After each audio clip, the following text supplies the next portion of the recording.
ఆత్మహత్యలు చేసుకుంటున్నా పట్టించుకునే వాళ్ళు లేరు. మేము కాంగ్రెస్ పార్టీ దానికి విరుద్ధంగా, మీ చర్యలకు విరుద్ధంగా మేము ధర్నా చేయాలని అనుకుంటే ఏం చేశారు? ఎంతమంది కాంగ్రెస్ పార్టీ నాయకుల్ని ఎంతమంది ఎక్కడికక్కడ హౌస్ అరెస్ట్లు చేశారు. అసలు ఒక ప్రోగ్రామ్గా తీసుకొని ఒక ఇవ్వాల్సి వచ్చింది. పోలీసుల నుంచి తప్పించుకోవడం. మేమేమైనా టెర్రరిస్టులమా? మేమేమైనా క్రిమినల్స్మా? ఎందుకు చేస్తున్నారు ఇలా అని అడుగుతున్నాం. కనీసం ప్రజలకు, ప్రతిపక్షాలకు కనీసం నిరసన చేసే హక్కు కూడా లేదా? తీరా అంతా చేసి మమ్మల్ని మేము కాపాడుకొని నెక్స్ట్ రోజు ధర్నా చేస్తే మమ్మల్ని తీసుకెళ్ళి ఈడ్చుకెళ్ళి పోలీస్ స్టేషన్లలో పడేశారు.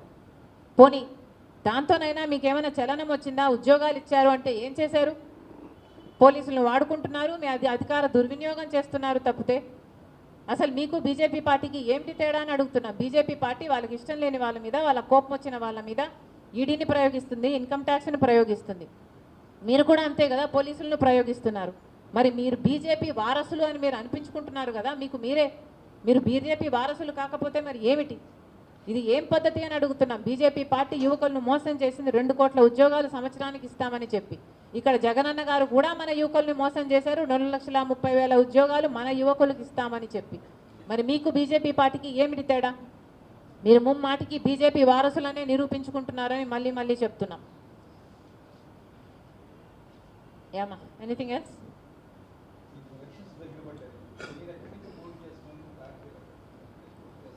దగ్గరికి వస్తున్నాయని మీరే చెప్తున్నారు కదా, క్లారిటీ కూడా వస్తుంది.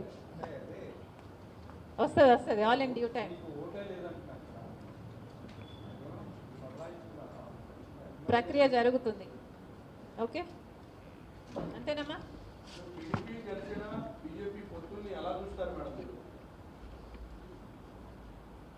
రాష్ట్ర ప్రజలు ఎలా చూస్తున్నారు, మీరు ఎలా చూస్తున్నారు? ఇది ఏం పద్ధతి అని ఎవరికి అనిపించటం లేదా? అసలు గమనించాల్సిన పాయింట్ ఏమిటంటే, మన రాష్ట్రంలో ప్రత్యేక హోదా గురించి ఊసే లేకుండా చేశారు తెలుగుదేశం పార్టీ, వైసీపీ పార్టీలు కలిసి. ప్రత్యేక హోదా మనకు ఊపిరి. ప్రత్యేక హోదా లేకపోతే మనం బాగుపడలేం, మనకు భవిష్యత్తు లేదు. 10 సంవత్సరాలుగా అది నిరూపణ అయ్యింది. అయినా కూడా ఈ 10 సంవత్సరాలలో ఎమ్మెల్యేలు, ఎంపీలు ఇంతమంది అధికారంలో ఉండి కూడా అసలు ఊసే లేకుండా చేశారు. అసలు ఆ మాటే లేకుండా చేశారు. ప్రత్యేక హోదా అన్న అంశమే లేకుండా చేస్తున్నారు కదా.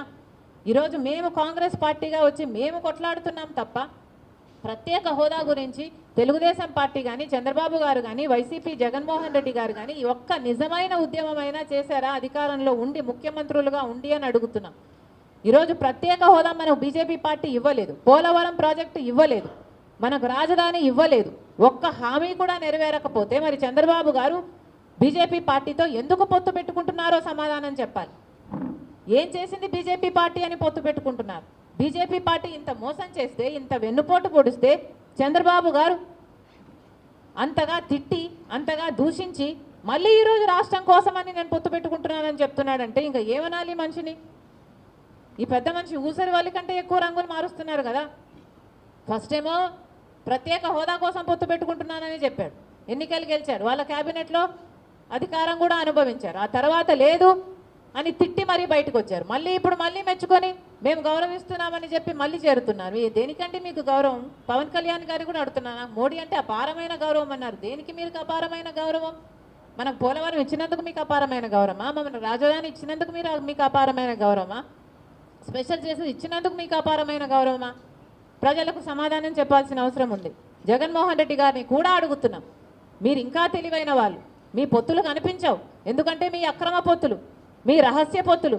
చంద్రబాబు గారైనా బహిరంగంగా ప్రజలకు చెప్పి పొత్తులు పెట్టుకుంటున్నారు, జగనన్న గారైతే రహస్యంగానే పొత్తులు పెట్టుకుంటున్నారు. ఇన్ని సంవత్సరాలుగా బీజేపీ పార్టీని ఒక్క ప్రశ్న అడిగింది లేదు. ఇన్ని సంవత్సరాలుగా ఎన్ని బిల్లులు ఉంటే ప్రతి బిల్లులకు మద్దతు ఇచ్చారు జగన్మోహన్ రెడ్డి గారు. ఇన్ని సంవత్సరాలుగా ఎక్కడ వాళ్ళకు ఏ అధికారం కావాలైనా బీజేపీ పార్టీ నాయకులకి మనది పెట్టిందే, ఇక్కడే అడ్డా అన్నట్టుగా ఏది కావాలంటే బీజేపీ పార్టీకి, ఏ ప్రాజెక్ట్ అయినా బీజేపీ పార్టీ తీసుకోవచ్చు, ఏ అధికారమైనా బీజేపీ పార్టీ తీసుకోవచ్చు, ఏ దేనికైనా రెడీ అన్నట్టుగా జగన్మోహన్ రెడ్డి గారు వ్యవహరిస్తూ బీజేపీ బానిసలుగా మీరు ఎందుకు వ్యవహరిస్తున్నారు అని అడుగుతున్నాం. బీజేపీ పార్టీకి తెలుసు అవినీతి చేస్తున్నారు అని బీజేపీ పార్టీ చెప్తూనే ఉంది. మద్యం మాఫియా అంటారు, మైనింగ్ మాఫియా అని చెప్తున్నారు, వాళ్ళ నాయకులే వచ్చి మాట్లాడుతున్నారు. మరి మీకు తెలిసినప్పుడు మీరు ఎందుకు ఏ యాక్షన్ అయినా తీసుకోవడం లేదు ప్రభుత్వం మీద? ఈరోజు మద్యం మాఫియా ఎంత భయంకరంగా జరుగుతుంది. ఈరోజు మన రాష్ట్రంలో మద్యము డిజిటల్ పేమెంట్సే లేవు. ఎవడు మద్యం కొనడానికి వెళ్ళినా క్యాషే, అంటే క్యాషే పెట్టి కొనాలట, డిజిటల్ పేమెంట్సే లేవు. మరి మీరు క్యాష్ పెట్టి కొంటుంటే అసలు ఎంత అమ్ముతున్నారు? స్టేట్ ట్యాక్స్ ఏంటి, సెంట్రల్ ట్యాక్స్ ఏమిటి? అసలు పద్ధతి పాడు ఏది ఉండాల్సిన పని లేదా? కేంద్రంలో అధికారంలో ఉంది, మీరు వాచ్ డాగ్స్ కాదా బీజేపీ పార్టీ? మీరు ఇక్కడ యాక్షన్ తీసుకోవాల్సిన అవసరం లేదా? మీ ఈడీలు, సిబిఐలు, మీ ఎంక్వైరీలు ఇక్కడ ఏం పనిచేయవా? మీకు తొత్తులుగా ఉన్న వారి దగ్గర పనిచేయవు, మీకు వ్యతిరేకంగా ఉన్న వాళ్ళ దగ్గర పనిచేస్తాయి, వాళ్ళని మళ్ళీ లొంగ తీసుకోవడం కోసమే. ఇది ఏం పద్ధతి అని అడుగుతున్నాం. మాఫియా జరుగుతుందని తెలుసు, లిక్కర్ మాఫియా అని మీరే చెప్తున్నారు, సిద్ధమని పెద్ద పెద్ద సభలు పెడుతున్నారు. ఒక్కొక్క సభకి 90 కోట్ల రూపాయలు అవుతుందట. ఎక్కడి నుంచి వస్తున్నాయండి ఈ డబ్బులన్నీ? సిద్ధమని పెద్ద యాడ్ క్యాంపెయినే నడుపుతున్నారు, 600 కోట్లు ఖర్చు పెడుతున్నారట. ఎవరి డబ్బులు ఇవి? ఎక్కడి నుంచి వస్తున్నాయి ఈ డబ్బులన్నీ? ప్రజలందరూ కూడా ఆలోచించాల్సిన అవసరం ఉంది. Thank you. ప్రత్యేకంగా ఆంధ్ర రాష్ట్రంలో నిరుద్యోగ సమస్య అతిపెద్ద సమస్యగా మారింది. లక్షల మంది బిడ్డలు ఈరోజు ఉద్యోగాలు లేక చిన్న ఉద్యోగాలు 8,000 రూపాయలకు 10,000 రూపాయలకు పనిచేసుకుంటున్న పరిస్థితి ఉంది ఈరోజు. ఎందుకు అని అడుగుతున్నాం. ప్రభుత్వాలు సమాధానం చెప్పాల్సిన అవసరం లేదా అని అడుగుతున్నాం. ఈరోజు కాంగ్రెస్ పార్టీ ప్రశ్నిస్తుంది ప్రభుత్వాన్ని, మీరు 2,30,000 ఉద్యోగాలను, ప్రభుత్వ ఉద్యోగాలను భర్తీ చేస్తాము అని మాటిచ్చి, మీ ఎన్నికల ప్రచారాల్లో మీరు మాటిచ్చి అధికారంలోకి వచ్చారు. 2,30,000 ఉద్యోగాలు ప్రభుత్వ శాఖల్లో ఖాళీగా ఉన్నాయి. చంద్రబాబు గారు, అప్పటి ముఖ్యమంత్రి చంద్రబాబు గారు వాటిని భర్తీ చేయలేదు. ఎందుకు చేయలేదు అని ప్రశ్నించారు.